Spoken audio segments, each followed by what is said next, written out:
आज की इस वीडियो में हम चैप्टर नंबर 6 फ्लूइड स्टैटिक्स के न्यूमेरिकल को स्टडी करेंगे। पास्कल लॉ से रिलेटेड जो न्यूमेरिकल्स हैं उनको हम स्टडी करेंगे। तो चलिए स्टार्ट करते हैं अपनी वीडियो को। अस्सलामु अलैकुम everyone, welcome to my channel the education academy. Pascal law के न्यूमेरिकल्स को देखेंगे हम। ये हमारे पास एक क्वेश्चन है। इस क्वेश्चन को रीड करके हम सबसे पहले डाटा बना लेंगे और इस क्वेश्चन को अच्छी तरीके से अंडरस्टैंड करने के लिए मैं यहाँ पर एक डायग्राम भी ड्रॉ कर देती हूँ ताकि आप लोगों को समझने में आसानी हो। अब देखिए सवाल में क्या लिखा है। A hydraulic system consist of two connected cylinder. हमारे पास एक हाइड्रोलिक सिस्टम है जो दो साइलेंडर पर मुश्तमिल है और वो दोनों साइलेंडर कनेक्टेड है। ये हमारे पास एक साइलेंडर और ये दूसरा साइलेंडर, ये दोनों कनेक्टेड है। Cylinder A and cylinder B, एक साइलेंडर को साइलेंडर ए और दूसरे साइलेंडर को साइलेंडर बी कहा जा रहा है। तो इसको मैं ए सपोज कर लेती हूँ और इसको बी सपोज कर लेती हूँ। Cylinder A has a piston with a radius of 5 centimetre. हमारे पास जो साइलेंडर ए है इसके पिस्टन का रेडियस दिया हुआ है कितना, 5 सेंटीमीटर, मतलब इस पिस्टन का हमें रेडियस गिवन है। And cylinder B has a piston with radius of 10 centimetre. और हमारे पास जो सिलेंडर बी के पिस्टन का रेडियस है वो कितना दिया हुआ है, 10 सेंटीमीटर। यहाँ वैल्यू देखकर भी आप पहचान सकते हैं कि ये बड़ी वैल्यू है तो ये बड़े पिस्टन का रेडियस होगा और ये छोटी वैल्यू है तो ये छोटे पिस्टन का रेडियस होगा। तो ये हमारे पास साइलेंडर ए और ये हमारे पास साइलेंडर बी है। तो साइलेंडर बी हमारे पास बड़ा पिस्टन है और साइलेंडर ए जो है उस पर हमारे पास छोटा पिस्टन है। तो हम अपने डाटा में पहले इन दो चीज़ों को लिख लेते हैं कि radius of cylinder A and radius of cylinder B. तो radius of cylinder A is equals to 5 centimetre and radius of cylinder B is equals to 10 centimetre. A force of 200 newton is applied to cylinder A. Cylinder A पर हम 200 Newton की force apply कर रहे हैं। यहाँ पर हम 200 Newton की फोर्स अप्लाई कर रहे हैं। ये भी हम डाटा में लिख लेते हैं कि F1, या फिर हमने यहाँ पे आर ए साइलेंडर की फॉर्म में बात की है कि साइलेंडर ए साइलेंडर बी, तो इस फोर्स को हम F1 नहीं बल्कि एफ ए कंसीडर करेंगे। F A is equals to 200 newton is applied to cylinder A. Calculate the force exerted by cylinder B. Cylinder B पर कितनी फोर्स एक्सर्ट हुई होगी ये हमें क्या करना है, फाइंड करना है। F2 या फिर हम एफ बी भी कह सकते हैं इसको, हमें फाइंड आउट करना है। तो हमने यहाँ पे लिख लिया F B is equals to question mark, ये हमें फाइंड करना है। अब हम इसे सॉल्व करेंगे। अब हम थोड़ा सा इस डायग्राम को समझ लेते हैं। वैसे तो जब मैंने आप लोगों को थ्योरी पढ़ाई थी तो ये सारी बातें बताई थी, लेकिन एक बार फिर रिकॉल कर लेते हैं चीज़ों को। जब हम फोर्स अप्लाई करते हैं इस पर्टिकुलर एरिया पर तो हमारे पास प्रेशर जनरेट हो जाता है और ये प्रेशर ट्रांसमिट हो जाता है इक्वली।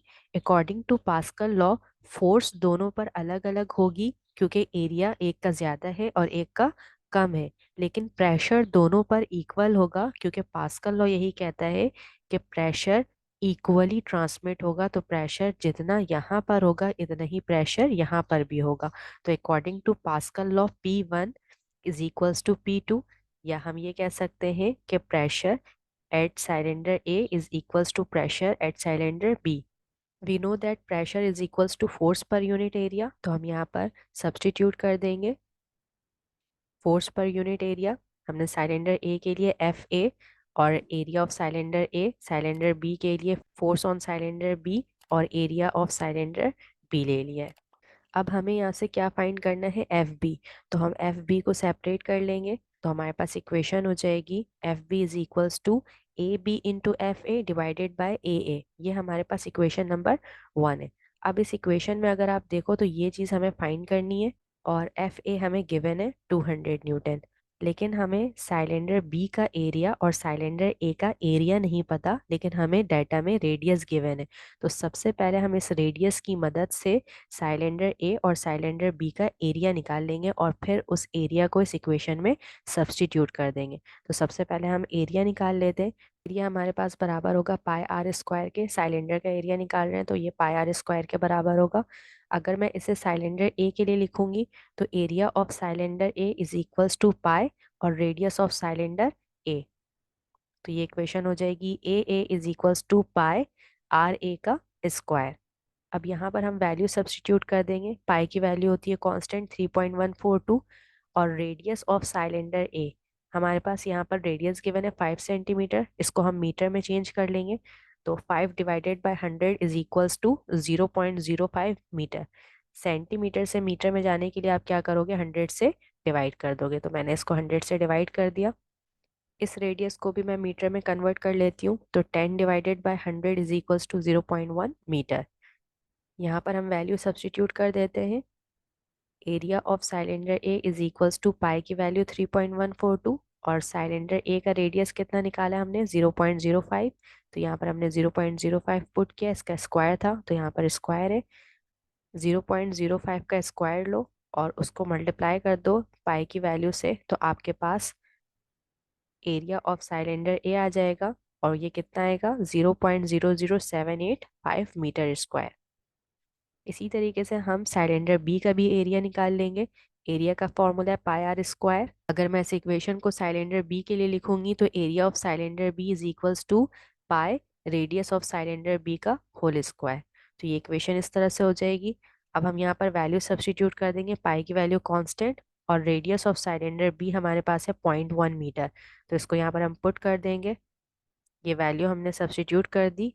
0.1 का आप स्क्वायर लो और जो भी रिजल्ट है उसको 3.142 से मल्टीप्लाई करो, तो आपके पास वैल्यू आ जाएगी 0.0314 मीटर स्क्वायर। ये हमारे पास साइलेंडर बी का एरिया आ जाएगा। अब हम साइलेंडर बी और साइलेंडर ए के एरिया को सब्स्टिट्यूट कर देंगे इक्वेशन नंबर 1 में। तो equation 1 implies that F B is equals to area of cylinder B. तो ये हमारे पास है 0.0314, तो ये वैल्यू पुट कर दिया हमने।